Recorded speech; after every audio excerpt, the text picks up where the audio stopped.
Welcome back. Khanna neinaba sibu miyeng tabiriba mayam pumnamakpu ahanbamaktada Valentinana. Aiko.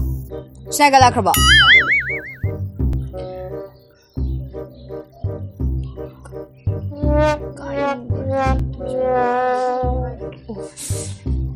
Valentinana.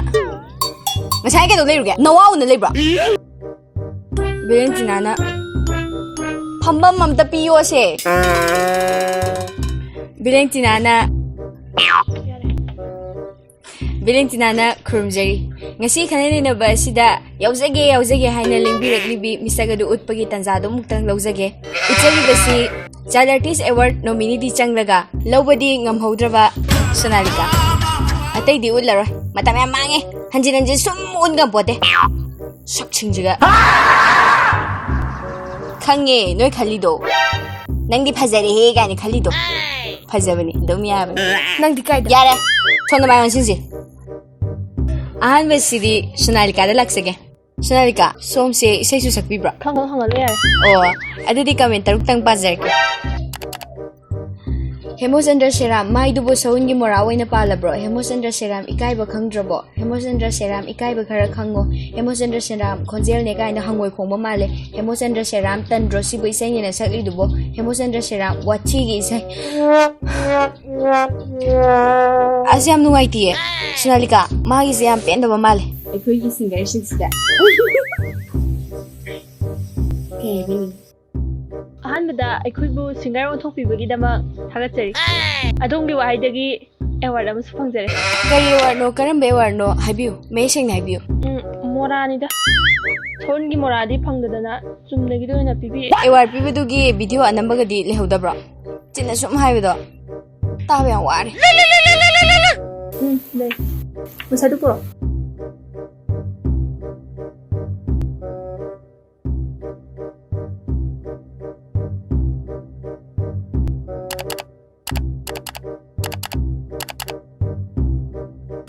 2020-21 Best Singer of the Year goes to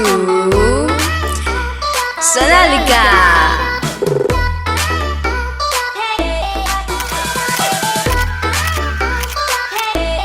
Sonalika, Best Singer of the Year tarikpasi somda kari phawibage wahai amani da thambiram.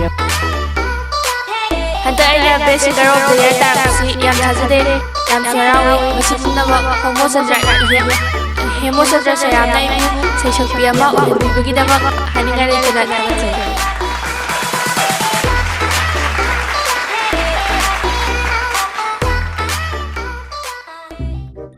Morase Homosandra Ye Hemosandra na puraga thugla magadi amukena fajarangani masina masi oikre makha darapaside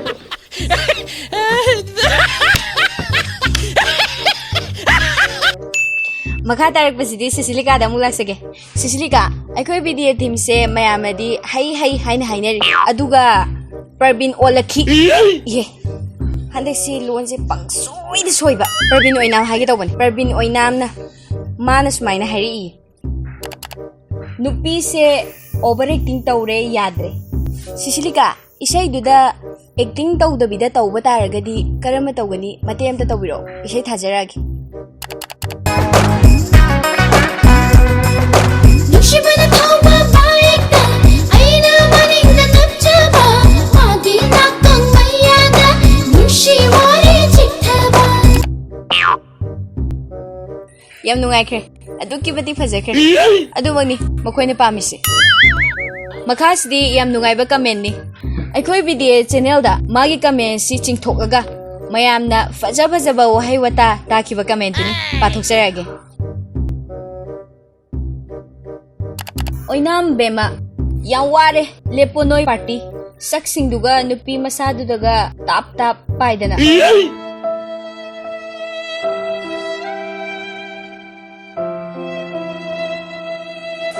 Parvin oinam amadi oinam bema makhoi ni se yumnak manabagi matungina koksu manari ya bema nasi wahe geta mayamda kenom ta haizage Video si yang biriba khuding magna aina haigadoriba wasi bema masada yonganaba video sibu share do video na ma masada soyina yohanbiu नत्रदी आई तुम्बा चाबा चंगरो कोबी बनुंगनिना याम चाबा याम तुम्बा यादे उरेना आई film से वासे मरन सकिदोर बेमनंग Maniwood Bollywood Hollywood Tollywood wood मैम से अंतिंग जद्रबो हा अमुक तो जद्रबा शाहरुख खान का जोल नगा नोंग मरकता जन्म जन्म जन्म गतौदो नाउ दो जद्रबा हा शाहरुख खान का जोल हाइडी मुखंगरा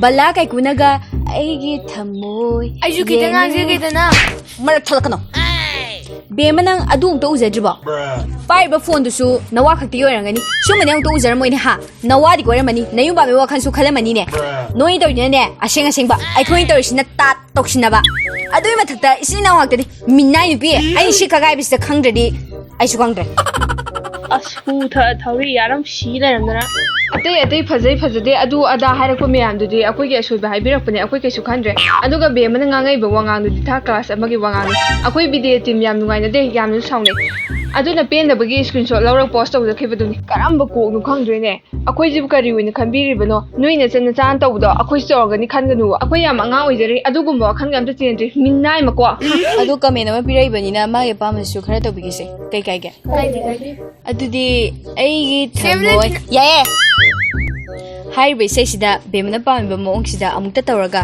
कमदोबुनो येमिनेसि म्याम ओरिजिनल वीडियो दुगा बेमना पामिबा मोंगसिगा अनियो पुन्ना उचरके पुन्ना येमिनेसि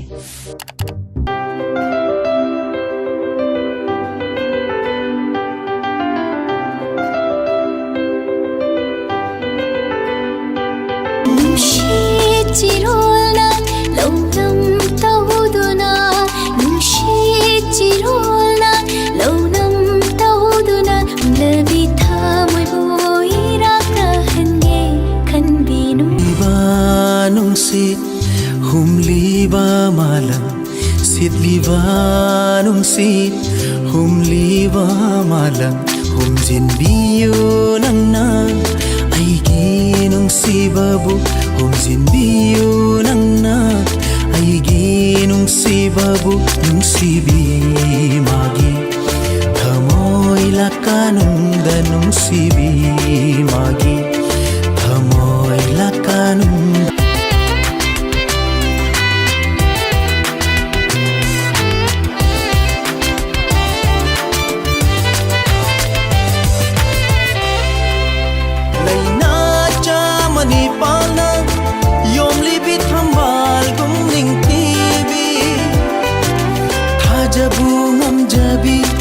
nungsibi mai thongdo aitagi oirani wasaklina famda lepiu nangna nushi isungangi leisage narum thupna punshi simagi sumai tawdana sifibam si leire merthana giveaway iPhone 12 Pro Max ma'am से ट्राई तौबियो मैम जून 30 बाबुनी अकुप मरोल दे सुंदीप ब्लॉग्स चैनल से चंगबिरगा तानबियो सुंदीप blogs link दु description दा हापचरमगे हां कइबा ngomra lashilani मैं होजिकी तो try तौबियो अमखा से तजरक पसिदी ma'am Jennifer याहन बिरो ना हाइबदो कोबिसना मरम मोइदुना चथोगसिन यादबनिना मफमसिदा सरग्याबदि ngamjadre adu oirabsu मैम गी पेनबा अखोइ तौजगनी अदुना हौजिक वीडियो कॉल दा ओइना जेनिफर गी कल्लब चिंदु उत्पगी तंजादु लौजगे जेनिफर दा कॉल दो